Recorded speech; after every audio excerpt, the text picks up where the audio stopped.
오늘의 이 본문에 앞서서요 28절에는요 주님을 따르기 위해서 베드로가 모든 것을 버렸습니다 라는 고백을 하게 됩니다. 그러고 난 다음에 예수님께서는 주님은 100배의 갚음을 약속을 하세요. 30절에서 다만 먼저 된 그들이 나중되지 말 것을 권고하시죠. 그러면서 예수님께서는 지금 제자들과 함께 예루살렘을 향한 여정을 계속하고 계신 그런 상황입니다. 오늘 본문은요 바로 그 여정에서 주님과 제자들이 함께 나눈 대화입니다. 너무 잘 아시는 부분이죠. 그런데요 우리가 이 도입에 해당하는 32절 조금 이상하지 않으실까요? 한번 32절 우리가 우리의 목소리로 한번 함께 읽어보겠습니다. 시작. 예루살렘으로 올라가는 길에 예수께서 그들 앞에 서서 가시는데 그들이 놀라고 따르는 자들은 두려워하더라. 이에 다시 12 제자를 데리시고 자기가 당할 일을 말씀하여 이르시되. 아멘. 어떤 부분이 좀 이상하실까요? 이상한 거 하나도 없는데요? 그렇죠. 성경이니까 무오하긴 한데요. 한번 이 내용을 우리가 다시 한번 낯설게 보자라는 것이죠. 예수님께서 분명히 제자들보다 조금 앞서서 길을 가고 계세요. 그런데 무슨 일이 일어납니까? 그 뒤에 갑자기 제자들이 놀라고 두려워했다라고 본문은 기록하고 있어요. 제자들이 놀라니까 예수님께서는 무엇이라고 말씀하십니까? 자기가 당할 일, 그러니까 곧 당하실 그 고난에 대해서, 죽음에 대해서, 부활하실 것에 대해서 말씀하고 계신 그 본문이라는 것입니다. 이것은 세 번째 순환 예고이자 마지막 주님의 말씀이에요. 대제사장들과 서기관들에게 넘겨졌다가 다시 이방인들 곧 로마 사법부에 넘겨져서 죽임당할 것을 예고하고 계신 것이죠. 그렇다면요 여기서 어떤 부분이 좀 이상하다라고 느껴지십니까? 네, 이야기의 진행 순서가 있어야 되는데요. 그런데 제자들이 놀라워하고 그리고 두려워했던 그 모습, 어떻게 보면 이 세 번째 순환 예고를 듣고 난 뒤에 놀라고 두려워하고 하는 것이 맞지 않을까요? 그런데 본문은 그 순서가 완전히 뒤바뀌어 있다라는 것이죠. 제자들이 먼저 놀라고 두려워했으며 그래서 본문에는 이에 다시 12 제자를 데리시고 자기가 당할 일을 말씀하셨다라고 이야기하고 있습니다. 도대체 제자들의 그 반응은 왜 그랬을까요? 예수님 죽임 당하실 거다라는 얘기를 듣기도 전에 그냥 예루살렘으로 올라가시는 그 가운데 갑자기 놀라워하고 갑자기 두려워했다라는 것. 단서는요 아마 32절 앞에 등장하는 예루살렘으로 올라가는 길에라는 말이 될 것 같습니다. 마가복음에 있어서 우리 예수님의 목적지가 어디입니까? 예루살렘인데요. 우리는요, 저와 여러분은 3인칭 전지적 작가 시점으로서 이 본문을 대하고 있죠. 이미 어떻게 결론이 날지도 다 알고 있고요. 한 발짝 떨어져서 모든 것들을 다 아는 상태에서 보고 있다는 것이에요. 그렇기 때문에 전체 그림을 다 알 수 있어요. 그런데 당시 제자들은 어땠겠습니까? 정말 발등 그 위에 그냥 등불 하나 올리고 한 치 앞 겨우 보면서 그냥 그렇게 쫓아가듯이 따라가듯이 예수님이 이리로 가자고 하시면 가고 그리고 멈춰라 라고 하시면 멈추는 그런 어떤 상황이지 않았을까요? 그렇기 때문에 그저 주님의 인도하심을 따라가는 그들에게는 이 상황들을 다 이해하기가 어려웠다라는 것입니다. 예수님께서 이 마지막 목적지가 예루살렘이다 라고 직접 말씀하신 적이 사실 마가복음에서 아직까지 한 번도 없었습니다. 마가복음에서는 아직까지 예루살렘이라는 표현을 사용하지 않으셨던 거예요. 그런데요 33절 방금 읽었던 32절 뒤에 있는 33절에서 보라 우리가 예루살렘에 올라가노니 라고 말씀하시면서 처음으로 예루살렘을 직접 언급하십니다. 그런데요 그 말씀하시기 전인 우린 32절에서 이미 제자들이 놀라워하고 두려워했던 것을 보게 되었던 것이죠. 결국 예수님이 말씀하지 않으셔도 이 길로 가면 예루살렘일 텐데 라는 생각이 들었던 거예요. 우리도 그런 길 있지 않습니까? 이 길로 가면 결국 저곳으로 갈 텐데 라는 길. 우리에게 가장 친근한 장소가 어디입니까? 경산중앙교회 입구. 우측으로 갈지 좌측으로 갈지 저희가 보통 그쵸 모임을 마치고 식사를 하러 가면 시지나 저 위쪽으로 갈지 아니면 좌측으로 가서 뭐 사동이나 이쪽 임당 쪽으로 넘어갈지 그러면 메뉴가 바뀌잖아요. 그럼 이게 먹고 싶으면 우측으로 일단 가봅시다. 혹은 이게 좀 땡기면 오늘은 좌측으로 가봅시다 라고 결정을 하게 되는데요. 결정 못할 때 어떻게 됩니까 여러분? 그 입구에서 꼭 버뮤다 삼각지처럼 되어 있는 그 삼각형에 차를 잠시 멈춰놓고 어딜 갈지를 논의하기도 합니다. 뭐 저랑 저희 사역자들만 그러는 건 아니죠. 네, 그래서 우리가 이쪽으로 가면, 이 길에 접어들었으면 이미 예루살렘으로 가는 것이구나 라고 제자들이 느끼고 있었다라는 거예요. 즉 요단강 동편에서 서편으로 건너오신 예수님께서 선택한 길은요, 여리고를 지나서 예루살렘으로 나아가는 그 길이었다라는 겁니다. 그렇기 때문에 이 이후에는 여리고에 들어가서 맹인이었던 이 바디메오를 고친 사건이 나오고요. 결국 이렇게 나아갈 때 예루살렘이라는 곳이 해발 800m에 위치하고 있어요. 그래서 올라간다라는 표현이 성전으로 올라간다 혹은 예루살렘으로 올라간다라는 표현을 사용하고 있습니다. 결국 우리가 중요한 것은요, 주님의 최종 목적지가 어디라고요? 예루살렘이다라는 것이 여기서 나오고 예수님의 입을 통해서도 처음으로 나온다라는 것입니다. 그런데요, 예수님이 예루살렘으로 간다는 것이 왜 제자들에게 충격적이었을까요? 두 가지 이유가 있을 수 있는데요. 한편으로는 예수님을 대적하는, 예수님을 다 적대시하고 고소하고 고발하려고 했던 그 모든 사람들의 그 사람들이 있었던 소굴과도 같은 곳이 바로 예루살렘이었기 때문입니다. 대제사장, 서기관들, 바리새인, 사두개인 전부 다 예루살렘에 근거를 두고 있었다라는 것입니다. 결국 그 출신지가 예루살렘이었다라고 성경은 기록하는데요. 이번에는 반대입니다.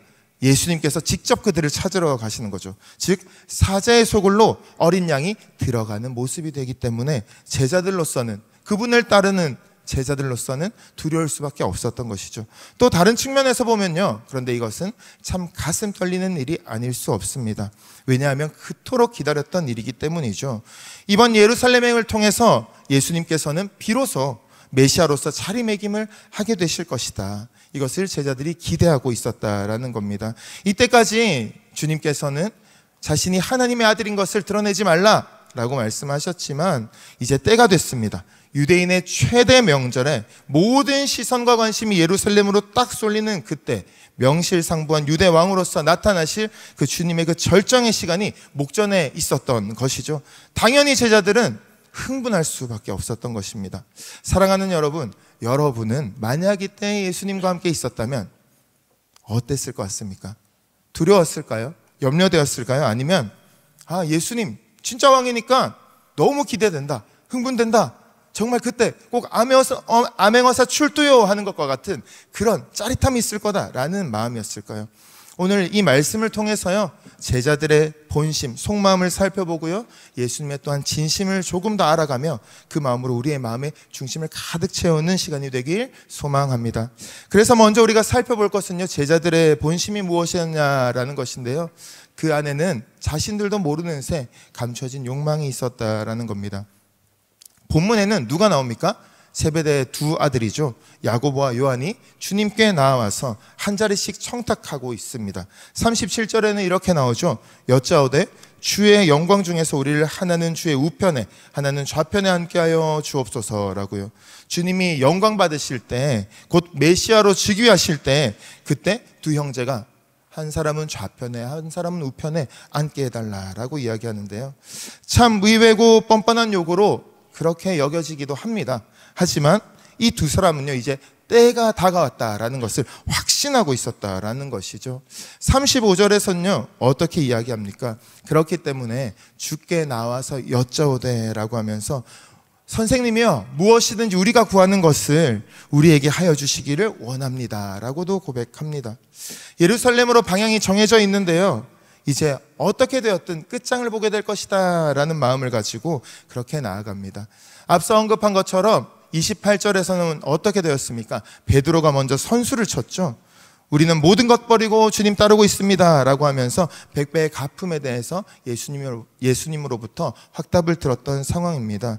굳이 서열을 따지자면요, 베드로에게 버금가는 자리에 있었던 이 두 형제는요, 아마도 조금 조급하고 조바심이 났을 것 같습니다. 그런데 이 두 사람뿐이었겠습니까? 다른 제자들도 마찬가지입니다. 두 사람이 그런 자리를 청탁하는 것을 듣고 있던 나머지 제자들은 어떻게 반응하나요? 41절 말씀 한번 같이 읽겠습니다. 시작.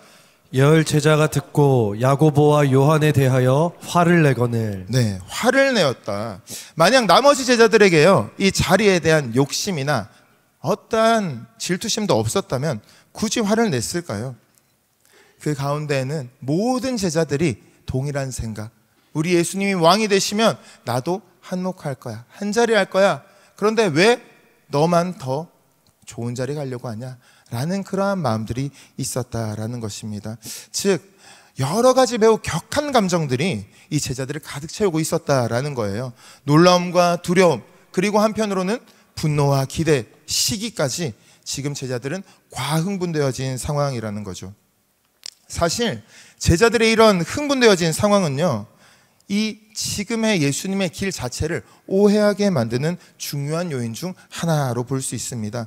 그들이 주님의 말씀, 그 내용에 집중하지 못하고 엉뚱한 소리를 하는 것도 그러한 이유 때문이죠. 예루살렘에 가야 하는 이유에 대해서 예수님께서는 지금 몇 번째 말씀하십니까? 3번째 말씀하고 계세요. 그런데 제자들의 귀에는 전혀 들어오지 않는 상황이라는 것이죠. 그래서 우리가 본문을 통해서 계속 보는 것이 정말 이 제자들이 주님과 3년 동안 그렇게 같이 동고동락한 사이가 맞을까라는 생각이 들 정도로, 어떻게 이렇게 이 마음을 몰라드릴까라는 마음이 들 정도로 그렇게 생각이 듭니다. 오히려 제자가 된 것이 아니라 무슨 투자를 한 것이냐, 자기가 애썼던 시간만큼 보상을 받으려 하는 것 같은 그런 모습을 보게 되어집니다. 이제 곧 우리 예수님은 어떻게 되십니까? 이방인에게 넘겨져서 채찍에 맞으실 거고 가시관을 쓴 채 십자가에 죽임당하실 건데, 그렇게 처절한 상황 앞에서 제자들이 좀 너무하는 것은 아닌가라는 생각이 듭니다. 그런데요, 사랑하는 여러분, 이러한 이야기가 비단 제자들만의 이야기는 아닐 것입니다.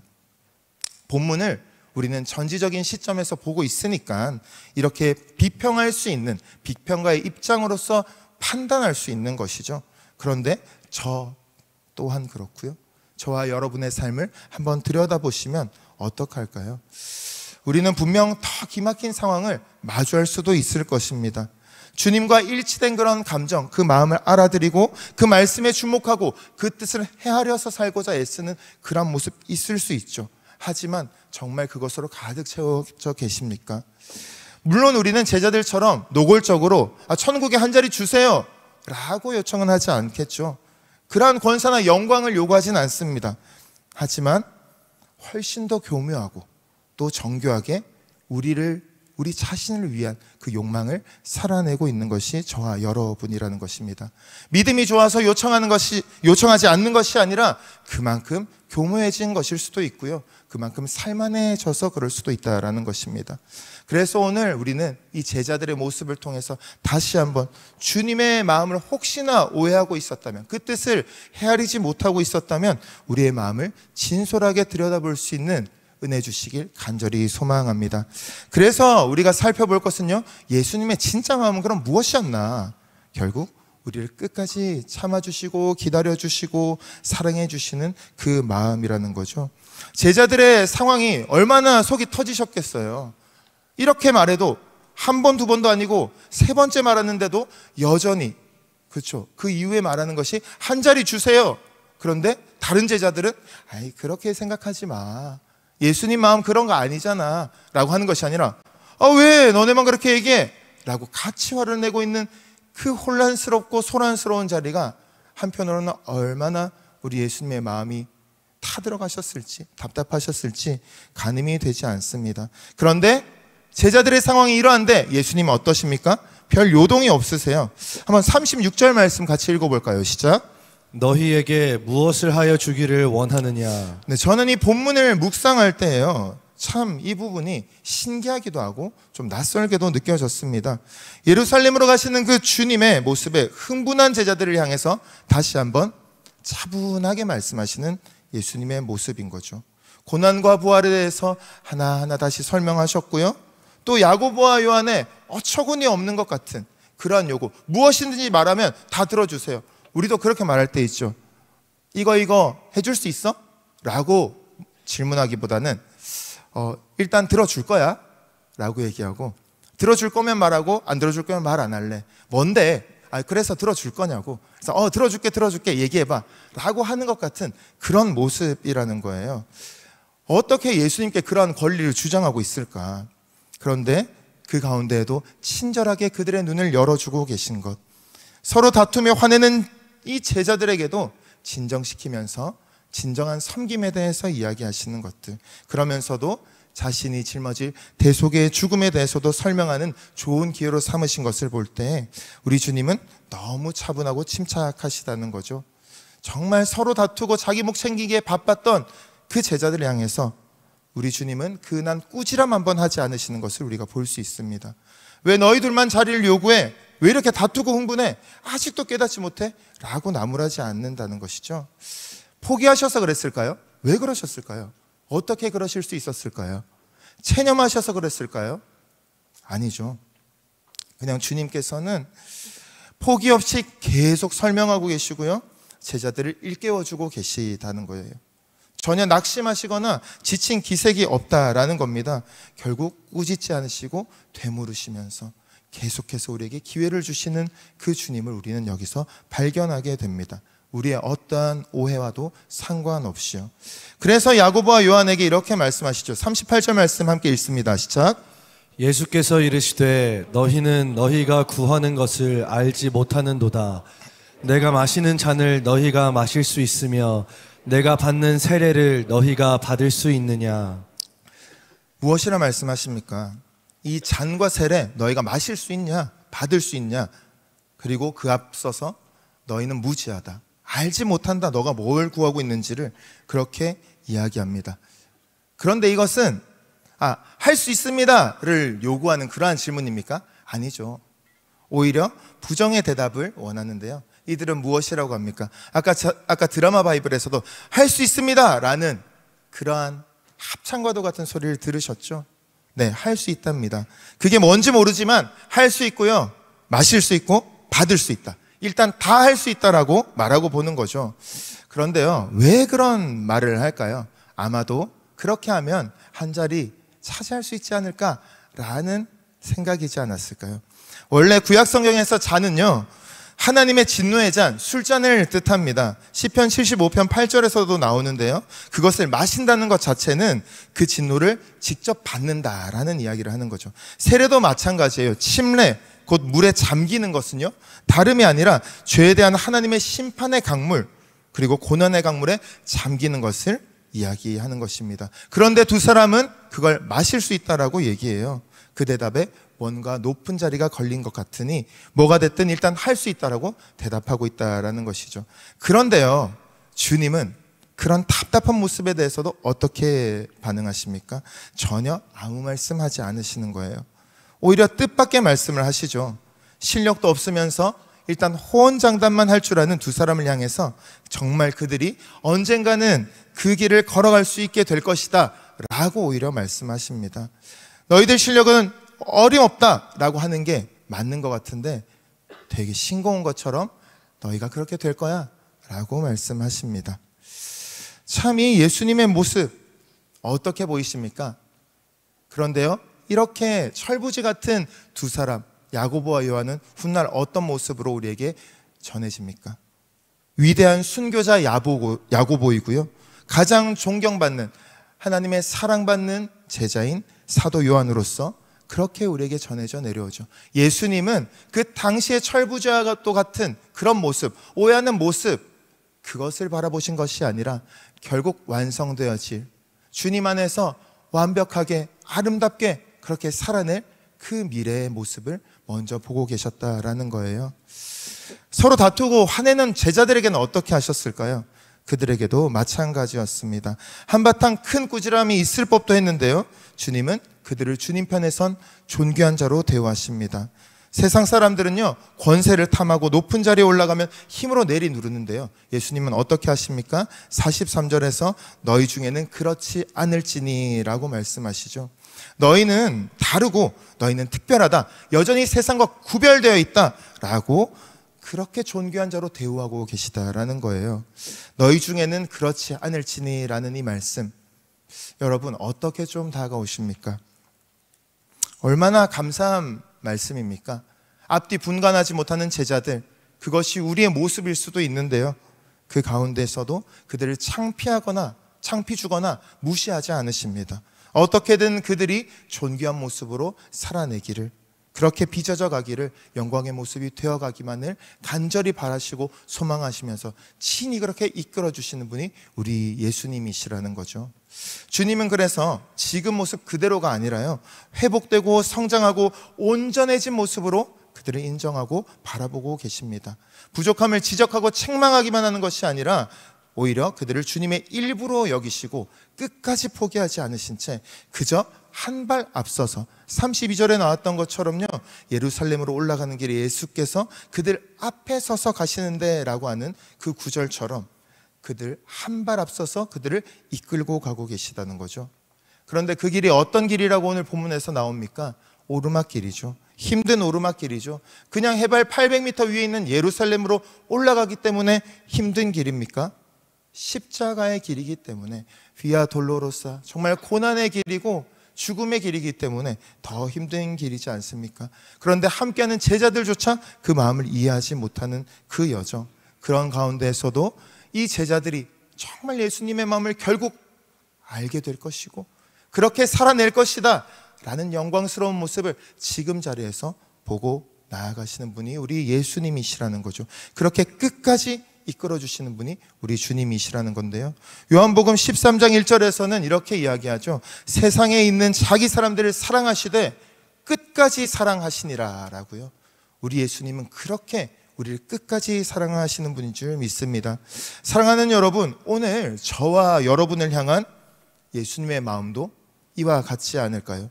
지금은 비록 연약하고 어리석고 늘 같은 곳에서 또 넘어지는 것 같고, 그런데 주님께서는 그런 우리를 넉넉히 인내해 주시면서 우리와 끝까지 함께 하시는 분이라는 겁니다.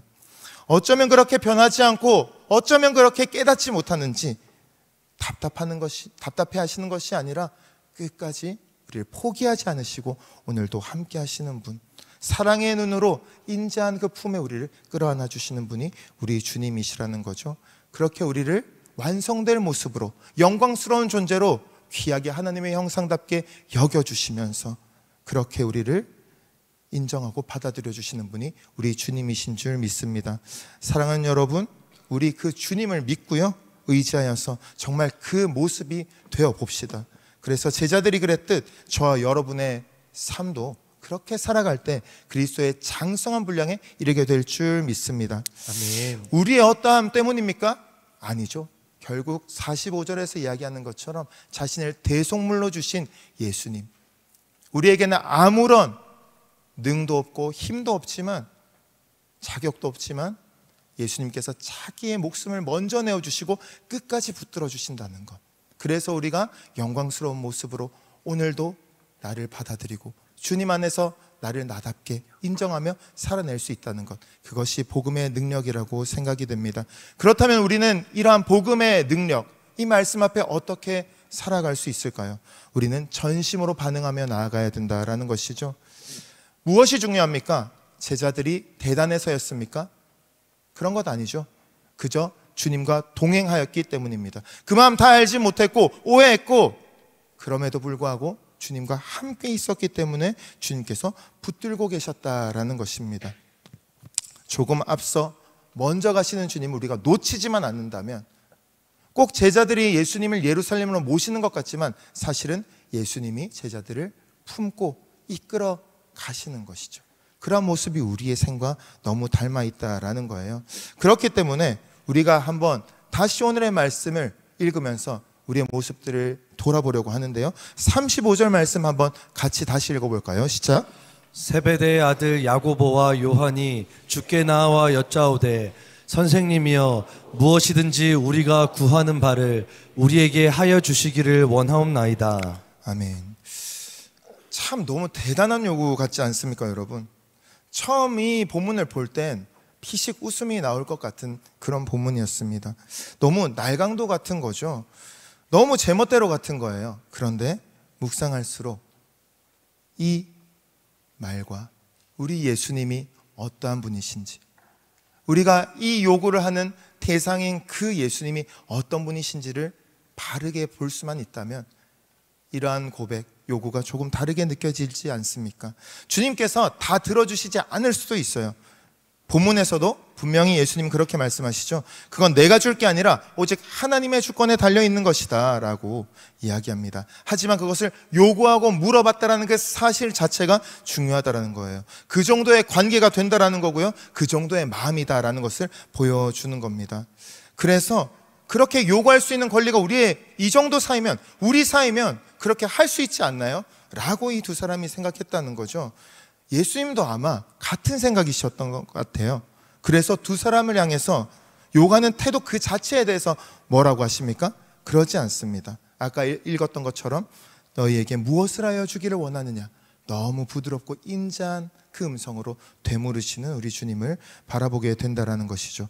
결국 우리가 주님과 동행한다는 것은 주님과 얼마나 친밀한 관계를 맺고 있는가라는 것을 반증하는 것이고요, 그렇게 주님께 우리의 모든 것을 요구하고 내어드리며 그렇게 아뢰면서 나아갈 때 주님께서는 가장 좋은 반응으로, 때로는 우리 말에 귀 기울여 주시고 들어주시고, 그리고 바로 즉각적으로 응답이 안 되는 것 같다 하더라도 다시 한번 되물어 주시는 분이, 그렇게 한결같은 사랑으로 우리를 바라보시는 분이 바로 우리 예수님이시라는 겁니다. 사실 저도 하나님한테 굉장히 때를 많이 쓰는 타입이거든요. 어떠한 기도의 제목이 있으면 왜 이거 제 유익을 위해서 구하는 것도 아닌데 왜 안 들어주세요? 라고 하면서 떼쓰기도 하고요. 우리 청년들을 위해서도 붙들고 기도할 때 정말 많이 때를 쓰고, 그렇게 때로는 원망 섞인 그러한 마음으로 절규하기도 합니다. 그런데요, 여기서 우리가 보는 야고보와 요한은 좀 더 심한 것 같지 않나요? 그래서 저는 이 본문을 보면서 제가 충분히 많이 떼쓰고 있다라고 생각했는데, 아직 부족하구나. 정말 주님 앞에 무엇을 구하든 주님 다 들어주십시오. 저 정말 심각하고 급합니다. 주님이어야 됩니다. 라고 요구하는 관계로, 그 관계 자체로 나아가야겠다라는 마음이 들었어요. 왜냐하면요, 그 요구하는 관계 그 자체가 우리 신앙의 전부이기 때문입니다. 그리고 우리가 누리는 천국이기 때문입니다. 그래서 시편 62편 8절에서는 이렇게 이야기합니다. 한번 같이 읽어볼까요? 시편 62편 8절 말씀입니다. 시작. 백성들아, 시시로 그를 의지하고 그의 앞에 마음을 토하라. 하나님은 우리의 피난처시로다. 아멘.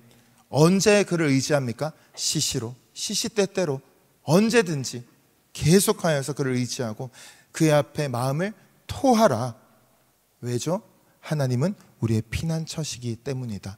그리고 그렇게 토할 때 하나님이 우리의 피난처 되신다는 것을 경험하게 될 것이다 라고 시인은 이야기하는 것입니다. 사랑하는 여러분, 주님과 진정으로 친밀한 관계를 누리셔서 하나님이 우리의 피난처 되심을 날마다 시시로, 무시로 경험하는 여러분 되시길 축복합니다.